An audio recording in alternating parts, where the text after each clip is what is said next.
Hər birinizi salamlayıram. Bildiyiniz kimi bugün güvən nəşriyyatı tərəfindən blok fənləri üzrə sınaq imtahanı keçirilmişdir və mən bugün sizə bu sınaq imtahanında coğrafiya fənnindən istifadə olmuş sualların izahını təqdim edəcəm. İlk olaraq birinci sualla başlayaq. Sualda qeyd olunur ki, yer kürəsində çəkilə bilən ən uzun çevrə ilə bağlı cədvəldəki uyğunluğu müəyyən edin. Biz bilməliyik ki, yer kürəsində çəkilə bilən ən uzun çevrə məhz ekvator xəttidir və biz ekvator xətti ilə bağlı uyğunluğu müəyyən etməliyik. Baxaq A variantına. Qeyd olunur ki, uzunluğu 40.076 kilometrdir. Bu doğru fikirdir. Bəli, ekvator xəttinin uzunluğu 40.076 kilometrdir. Doğru olduğu halda yanlış qeyd olunub. Deməli, burada bir uyğunluq yoxdur. Bütün meridianlarla kəsişir fikri doğrudur. Ekvator xətti bütün meridian xəttlərlə kəsişir. Doğrudur. Qarşısına da doğru yazıldığına göre bu variant uygun hesab olunur. Ona göre de bu sualın doğru cevabı B variantı olacak. Diğer variantları nəzərə yetirək. Şərq və Qərb yarımkürələrinin sərhəddini təşkil edir. Bilməlisiniz ki, Şərq və Qərb yarımkürələrinin sərhəddini 0-cı və 180 dərəcəlik meridian xətləri təyin edir. Bu yanlış fikirdir. Yanlış olduğu halda qarşısında doğru qeyd olunub. Ona göre burada bir uyğunluq yoxdur. Bir dərəcəlik qövsünün uzunluğu 111,3 kilometrdir. Bəli, ekvator xətti üzərində bir dərəcəlik qövsün uzunluğu 111,3 kilometrə bərabərdir. Bu doğru olduğu halda qarşısına yanlış yazılıb. Burada da bir uyğunluq yoxdur. Yeri şimal və cənub yarımkürələrinə ayırır. Bəli, ekvator xətti yeri şimal və cənub yarımkürələrinə ayırır. Doğru fikirdir. Ancaq doğru olduğu halda qarşısına yanlış qeyd edildiyi üçün burada bir uyğunluq yoxdur. Uyğun olan variant B variantı hesab olunur. Növbəti suala keçid edək. 18-ci saat kuşağının orta meridianı. Bildiyiniz kimi 18-ci saat kuşağı qərb yarımkürəsində yerləşir və biz qərb yarımkürəsində yerləşən hər hansı bir saat kuşağının orta meridianı tapmaq üçün ilk öncə 24-dən həmin saat kuşağını çıxırıq və vururuq 15-ə. Burada 24-dən 18 çıxdığımız zaman 6 edəcək. 6-nı da 15-ə vuranda 90 dərəcə qərb uzunluğu tapacağıq. Doğru cavabımız B variantı olacaq. Növbəti suala keçidək. Miqyassız, konturlu və xətti şərti işarələrə uyğun gələn coğrafi obyektləri müvafiq ardıcıllıqla göstərin deyir.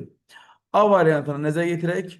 Qumluq verilib ilk olaraq, amma bilməlisiniz ki, qumluq miqyassız yox, konturlu şərti işarədir. Ona görə A variantı ola bilməz. Doğru cavab B variantına baxaq. Tək ağac miqyassızdır. Çəmənlik konturludur. Amma yel dəyirmanı xətti yox. Bilməlisiniz ki, miqyassızdır. C variantına baxaq. Taxta körpü miqyassızdır. Şoranlıq konturludur. Suvarma kanalı xətti şərti işarə sayılır. Ona görə doğru cavabımız C variantı olacaq.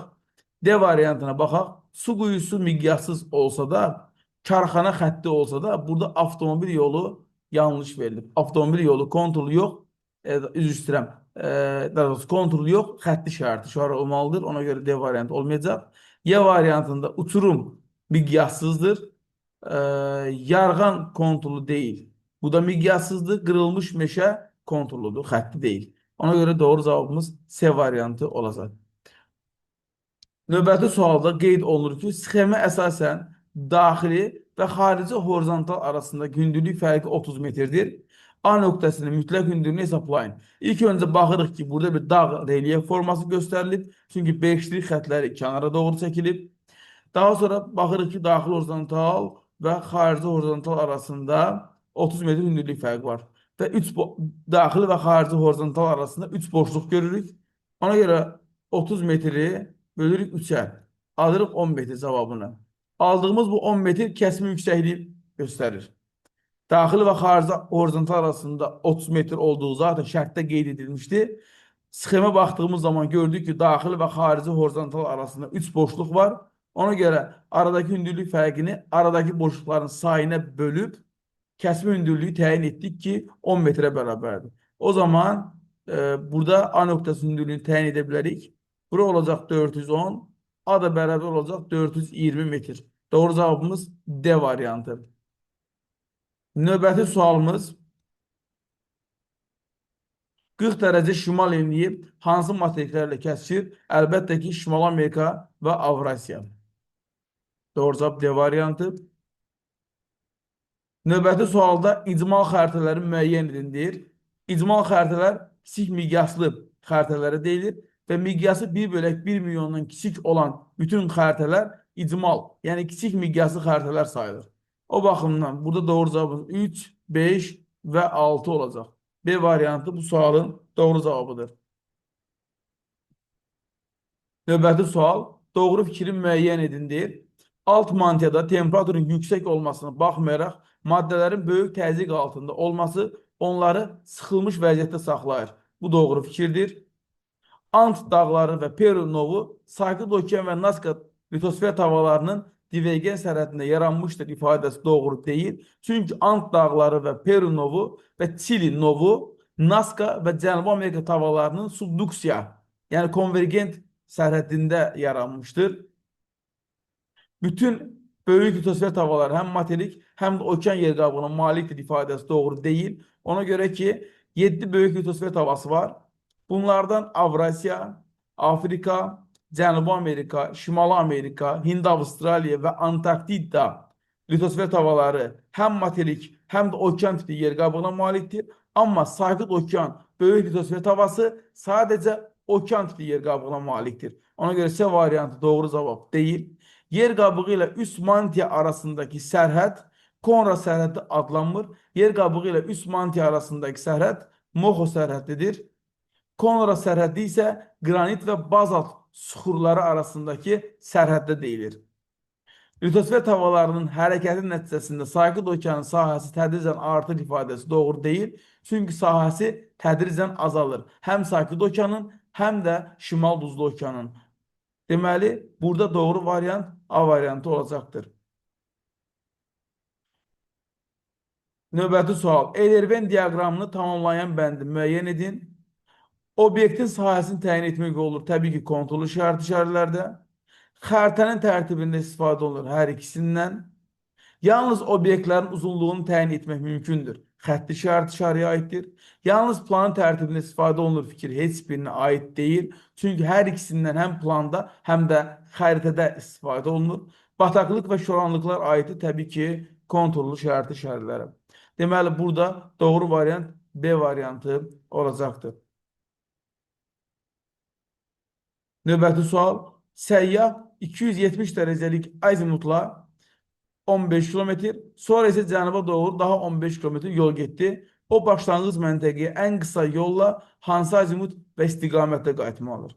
Fərz edək ki, səyyah A nöqtəsində dayanıb və 270 dərəcəlik azimutla yola çıxıb. Demək, qərbə doğru gedib.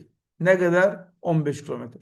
Daha sonra nə edib? 180 dərəcəlik azimutla, yəni cənub istiqamətində daha 15 kilometr yol gedib. Və fərz edək ki, şərti olaraq bir B məntəqəsinə çatıb. İndi o başlanğıc məntəqəyə hansı azimut və istiqamətə getməlidir? Əlbəttə ki, biz burada bir koordinat sistemi çəksək, baxacağıq ki, başlanğıc məntəqəyə 45 dərəcəlik azimutla, yəni şimal-şərq istiqamətində getməlidir. Doğru cavabımız Y variantı olacaqdır. Növbəti sual. Xəritə sxemə əsasən zəlzələ baş vermə ehtimalı daha az olan əraziləri müəyyən edin deyir. Təbii ki, zəlzələ baş vermə ehtimalı daha az olan ərazilər platforma ərazilər sayılır. Burada platform olaraq biz 2-ci məntəqəni və 5-ci məntəqəni qeyd edə bilərik. 2-ci məntəqə qədim Cənubi Amerika platforması, 5-ci məntəqə qədim Avstraliya platformasına uyğun gəlir. Ona görə sualın doğru cavabı 2-5, yəni B variantı olacaqdır. Növbəti sualımız, Cənubi Amerika materikinin ucqar şərq nöqtəsi 35 dərəcə qərb uzunluğu, qərb nöqtəsi isə 81 dərəcə qərb uzunluğunda yerləşir. Bu iki nöqtə arasındakı yerli vaxt fərqini hesablayın. Görürük ki, hər ikisi eyni yarımkürədə, yəni qərb yarımkürəsində yerləşir. İlk öncə aralarındakı dərəcə fərqini tapırıq. 81-dən çıxırıq 35-i və müəyyən edirik ki, hər iki meridyen arasında 46 dərəcə fərq var. Daha sonra qeyd edirik ki, yer bir dərəcəni 4 dəqiqə zaman müddətində qət edir. O zaman 46 dərəcəni məhz 184 dəqiqəyə qət edər. 184 dəqiqəmiz də 3 saat 4 dəqiqə bərabərdir. Doğru cavabımız A variantı olacaqdır. Növbəti sual. Hansı kartoqrafik təsvirdə miqyas daha böyük olar. Variantlara baxanda görürük ki, A, B, C və D variantında xəritələr qeyd olunub. Y variantında isə plan qeyd olunub. Bilməliyik ki, planın miqyası xəritəyə nəzərən daha böyük olur. Ona görə də bizdən də qeyd olunurdu ki, hansı kartoqrafi təsvirdə miqyas daha böyük olar? Təbii ki, Laçın şəhərinin planında. Doğru cavabımız olacaq Y variantı. Növbəti sual. Hekla vulkanının Fudziyama vulkanından fərqli xüsusiyyətini müəyyən edin. Bilməliyik ki, Hekla vulkanı İslandiya adasında yerləşir. Fudziyama vulkanı isə Yaponiyada yerləşir. İndi bizdən Hekla vulkanının Fudziyama vulkanından fərqli xüsusiyyətlərini istəyir. Litosfer havalarının divergen sərhədində yerləşir. Bəli, bu fikir Heklanı Fudziyamadan fərqləndirə bilər. Çünki Hekla dedik İslandiya adasındadır. İslandiya adası da Şimal Amerika və Avrasiya litosfer havalarının okean tipli yer qabığına malik olan hissəsinin divergent sahəsində Şimali Atlantika Orta Okean sıra dağı üzərində yerləşir. Yaponiya isə subduksiya zonasında, yəni toqquşma zonasında yerləşir. Sakit Okean və Avrasiya litosfer havalarının toqquşma zonasında. Yəni A variantı Heklanı Fudziyamadan fərqləndirən fikirdir. Digər variantlara baxaq. Fəaliyyətdə olan vulkandır hər ikisi. Şimal yarımkürəsində yerləşir hər ikisi də. Adada yerləşir hər ikisi də. Hansı ki Hekla İslandiya adasında, Fudziyama isə Honshu adasında, Yaponiyaya məxsus olan Honshu adasındadır. Sönmüş vulkandır, bu heç birinə aid deyil. Doğru cavabımız A variantı olacaq. Meridian çevrəsi ilə Bakı şəhərinin yerləşdiyi paralel çevrəsinin uzunluqları arasındakı fərqi hesablayın. Deməli, biz bilməliyik ki, meridian çevrəsinin uzunluğu deyəcək ki, 40.900 kilometrə bərabərdir. Bakı şəhərinin yerləşdiyi paralel çevrəsinin uzunluğu isə 30.744 kilometrə bərabərdir. Amma əlbəttə ki, sizdə sual yaranacaq ki, biz bunu necə əzbərdən bilək? Əslində əzbərdən bilməyinizə ehtiyac yoxdur. Bakı şəhərinin yerləşdiyi paralel üzərində bir dərəcəlik qövsünün uzunluğunu bilmək kifayət edir. Əgər siz hər hansı bir çevrənin uzunluğunu tapmaq istəyirsinizsə, bir dərəcəlik qövsünün uzunluğunu 360-a vura bilərsiniz. İndi biz bilirik ki, Bakı şəhəri 40-cı paralel xətt üzərində yerləşir. 40-cı paralel xəttində bir dərəcəlik qövsünün uzunluğu 85,4 kilometrə bərabərdir. Əgər biz 85,4-ü 360-a vursaq, elə Bakı şəhərinin yerləşdiyi paralel çevrəsinin uzunluğunu taparıq. 30.744 kilometr cavabını rahatlıqla tapa bilərsiniz. İndi 40.900-dan da biz 30.744 kilometre çıxsaq, 9.265 kilometr cavabını alacağıq. Doğru cavabımız Y variantıdır. Növbəti sualımız, yer kürəsinin sistemdəki vəziyyətinə uyğun gələn əlamətlərin müəyyən edin. Burada görürük ki, şimal qütb işıqlama quşağı tamamilə qaranlıq, cənub qütb işıqlama quşağı tamamilə gündüzdür. Deməli, burada söhbət gedən tarix 22 dekabr tarixidir və Günəş cənub tropik xətti üzərində zenitdədir. Günəş burada zenitdədir. Bizdən uyğun gələn əlamətləri istəyir. Avustraliya materikində yay fəsli başlayır. 22 dekabr tarixində, bəli, Avustraliya materikində yay fəsli başlayır. Bir düz. Günəş ekvator xətti üzərində zenitdədir, xeyr. Günəş cənub tropik xətti üzərində, yəni oğlaq tropik üzərində zenitdədir. Cənub qütb dairəsində qütb gündüzüdür, bəli. Yaz gecə gündüz bərabərliyi gündür, xeyr. 22 dekabr qış gün dönümü tarixi sayılır. Yaz gecə gündüz bərabərliyi deyəndə söhbət 21 martdan gedir. 23 sentyabr tarixidir, xeyr. Qeyd etdiyimiz kimi 22 dekabr tarixinə uyğun gəlir. Doğru cavabımız 1-3 Y variantı olacaq. Növbəti sual. 80 dərəcəlik paralel üzrə yerin öz oxu ətrafının fırlanma sürəti 291 km/saat olarsa, bu paralelin bir dərəcəlik qövsünün uzunluğunu hesablayın. Orta fırlanma sürəti bərabərdir. Bir dərəcəlik paralel qövsünün uzunluğu vuraq 360 bölək 24. Bunlar ixtisar gedir, qalır burada 15. İndi orta fırlanma sürəti burada verilib.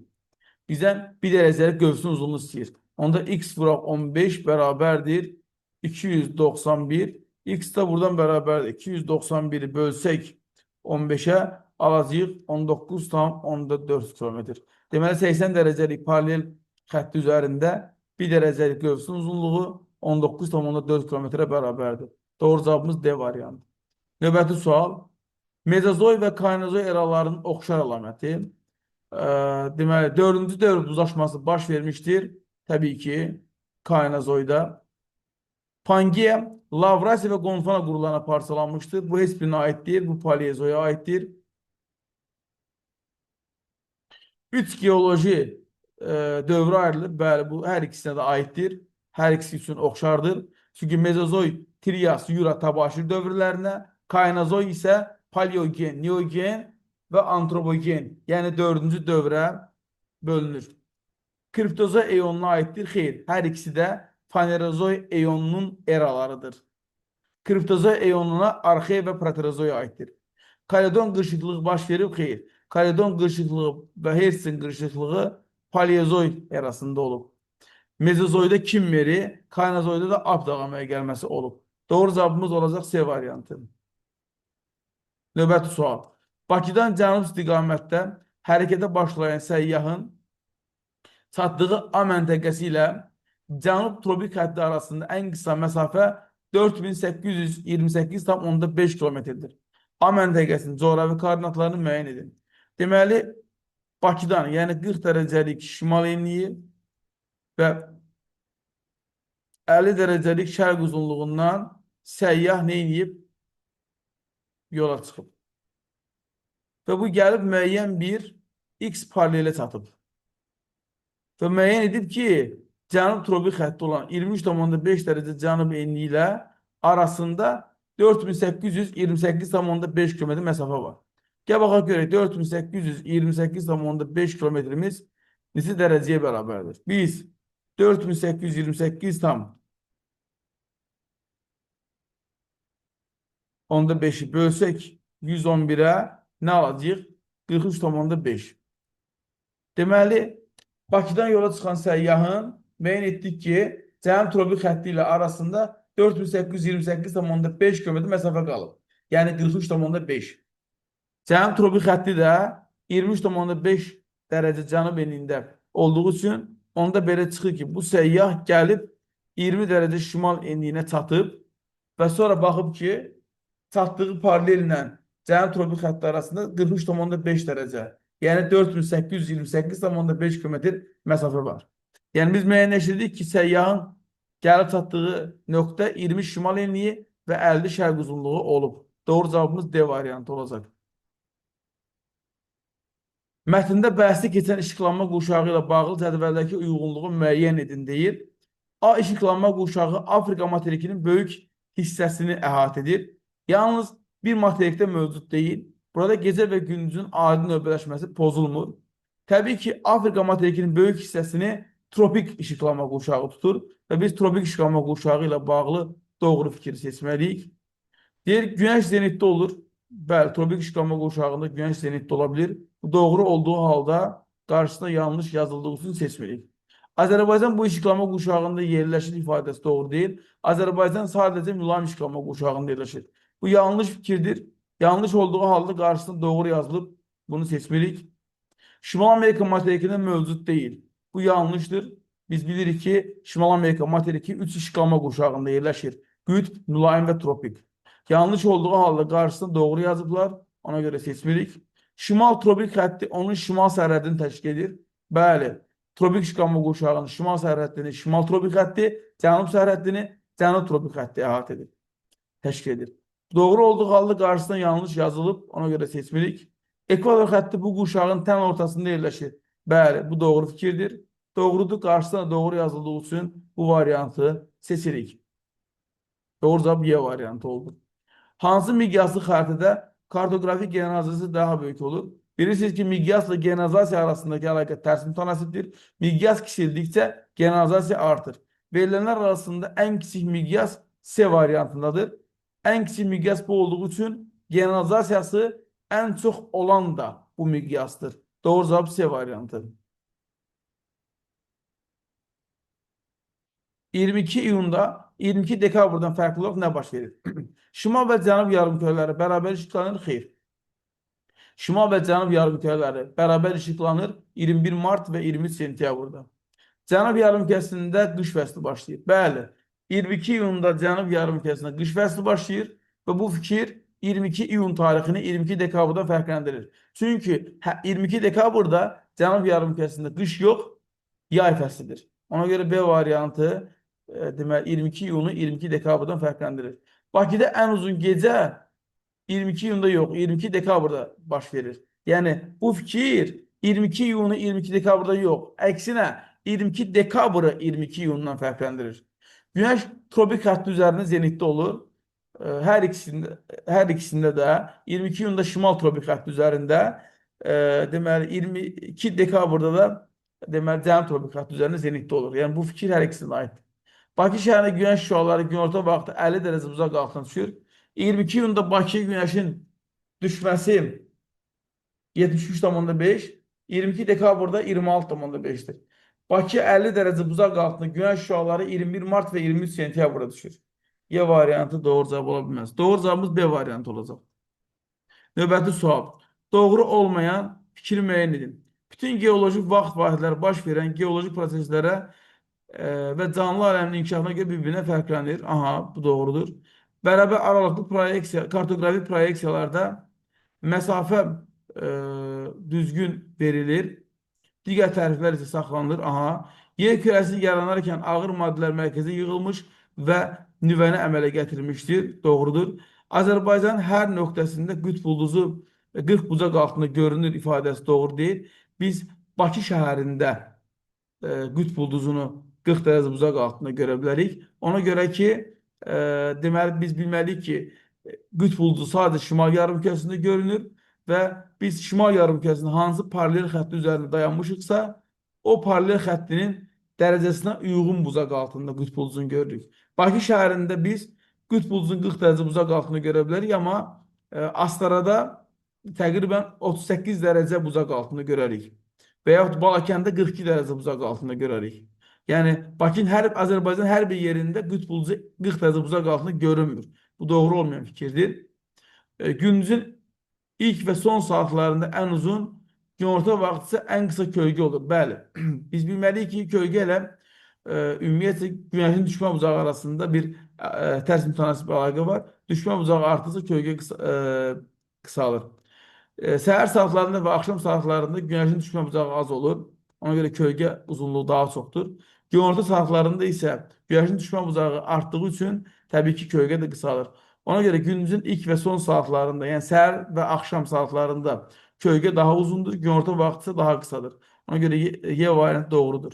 Yanlış olan D variantıdır. Metamorfik süxurları müəyyən edin. Metamorfik süxur burada qneisdir, mərmərdir və kvarsitdir. Belə ki, qneis qranitdən, mərmər əhəng daşından, kvarsitdəki qum daşından yüksək temperatur və təzyiq şəraiti altında çevrilib. Gips kimyəvi çökmə süxurdur, yanar şist üzvü çökmə süxurdur, bazalt isə maqmatik süxurdur. Effuziv maqmatik süxur sayılır. Metamorfik 2, 4 və 5 olacaq. Növbəti sual. Günəş şüalarının günorta vaxtı minimum düşmə bucağının düzgün verildiyi məntəqələr. Bunun hamısını bir-bir hesablamalıyıq və bir-bir hesablayaq. Birinci başlayaq 58 cənub enindən. 58 cənub enində günəşin minimum düşmə bucağı 90 minus 58 plus 23,5. Bu da bərabərdir. Biz 58-in üzərinə 23,5'i gəlib 90'dan çıxsaq, alacağıq deməli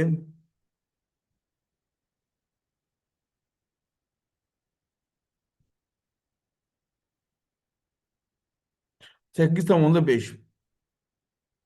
Deməli, 58 dərəcə cənub enliyinə günəşin minimum düşmə bucağı həqiqətində 8,5'dir. Bu bir düzdür. Gələk 2-yə. 4 şimal enliyinə. 90 minus 4 plus 23,5. Bu da bərabərdir. Tak. 90'dan çıxacaqsan 27,5'i eləcək 62,5. Demək, bu da düzgün verilib. Gələk 3-cüyə. 90 dərəcə minus 17 plus 23,5. Bu da bərabərdir.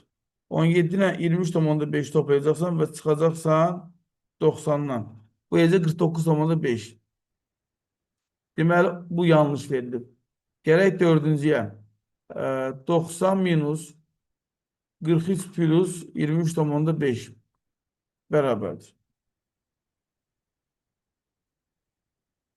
Bu da bərabər edəcək 23,5. Burada nə verilib? 44,5. Bu da yanlışdır. Beşinci. 90 minus 26 plus 23,5 bərabərdir.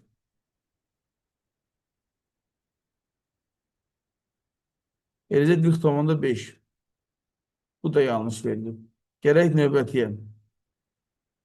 90 minus 61 plus 23,5. Bu da bərabərdir.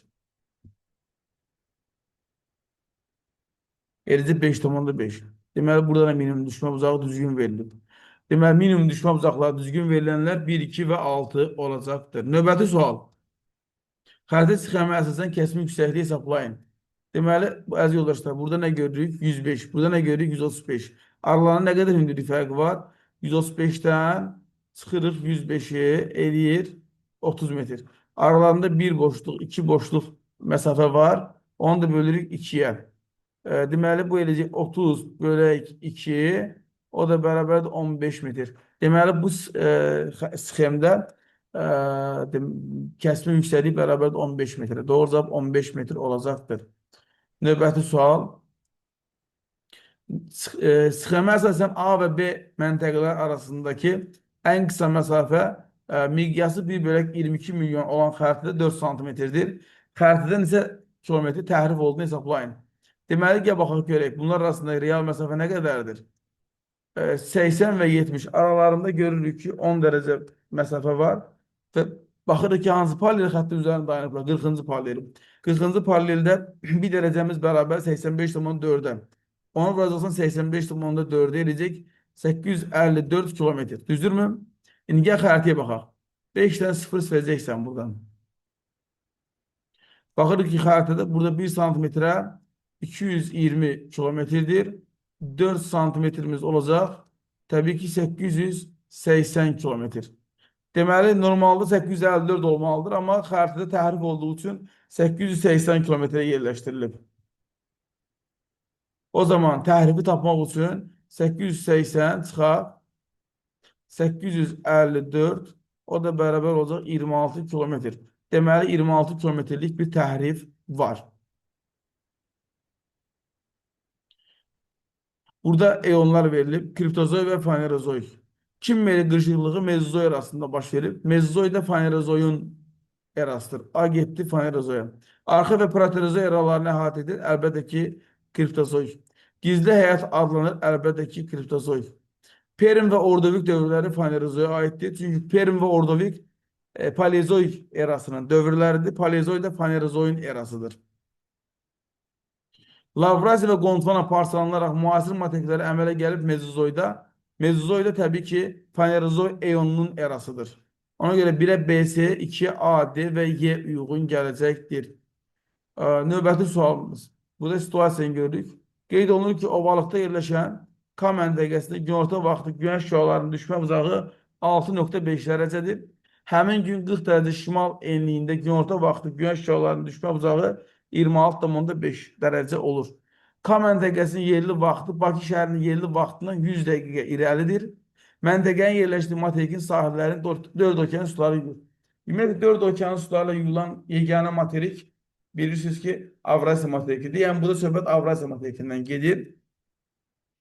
Gəl K məntəqəsinin koordinatlarını tapaq. İlk öncə onun hansı paraleldə yerləşdiyini tapmaq üçün 90 minus x plus 23,5 bərabərdir 6,5 deyəcək. Buradan x plus 23,5 bərabərdir 83,5. X də buradan bərabərdir 60 dərəcə şimal enliyi. Müəyyən etdik ki, onun paraleli 60 şimal enliyidir və gələk meridianını təyin edək. Qeyd olunur ki, Bakının yerli vaxtından 100 dəqiqə irəlidir. Biz bilirik ki, 1 dərəcəmiz 4 dəqiqə bərabərdir. 100 dəqiqəmiz də təbii ki 25 dərəcə bərabərdir. Deməli, bu Bakıdan 100 dəqiqə irəlidirsə, Bakıdan 25 dərəcə şərqdə yerləşir. Bakı da 50 şərq uzunluğunda olduğu üçün, deməli, buranın koordinatı olacaq 75 dərəcə şərq uzunluğu. Nəticə etibarilə söhbət gedən məntəqənin koordinatı 60 şimal enliyi, 75 dərəcə şərq uzunluğu olacaqdır. Əgər bu formada yazmışsınızsa, doğru yazmışsınız. 60 şimal enliyi, 75 şərq uzunluğu. K məntəqəsinin yerləşdiyi materiki və bu materikin yerləşdiyi yarımkürələri yazın. K materikin yerləşdiyi materik oldu Avrasiya və Avrasiyanın yerləşdiyi yarımkürələr şimal, şərq və qərb yarımkürələridir. Bu formada yazmışsınızsa tam bal alacaqsınız. Növbəti, K məntəqəsi ilə London şəhəri arasında yerli vaxt fərqini və bu məntəqə günəş yollarının maksimum düşmə uzağını hesablayın. 60 şimal enliyinə günəşin maksimum düşmə uzağı 90 minus 60 minus 23,5. Bu bərabərdir. 36,5. 90'dan da 36,5 çıxanda eləyəcək 53,5 dərəcə. Deməli, K məntəqəsində maksimum düşmə uzağı 53,5 olacaqdır. Bəs bunlar Londondan K məntəqəsi arasında yerli vaxt fərqi nə qədər olacaq? London birisi 0-cı meridiyandır. K məntəqəsi 75 dərəcə şərq uzunluğudur. Aralarında 75 dərəcə fərq var. Bir dərəcəmiz 4 dəqiqədir. 75 dərəcəmiz də olacaq. Əlbəttə ki, 300 dəqiqə.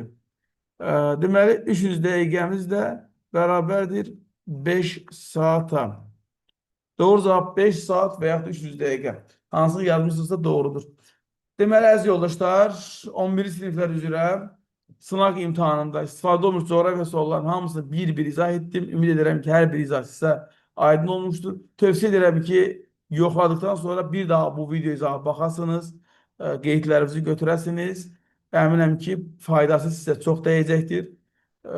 Videonu dostlarınızla paylaşmağı unutmayın. Kanala abunə olun ki, növbəti sınaq imtahanlarının izahı ilə birbaşa tanış olmaq imkanınız olsun. Özünüzə yaxşı baxın. Allah'a emanet olun.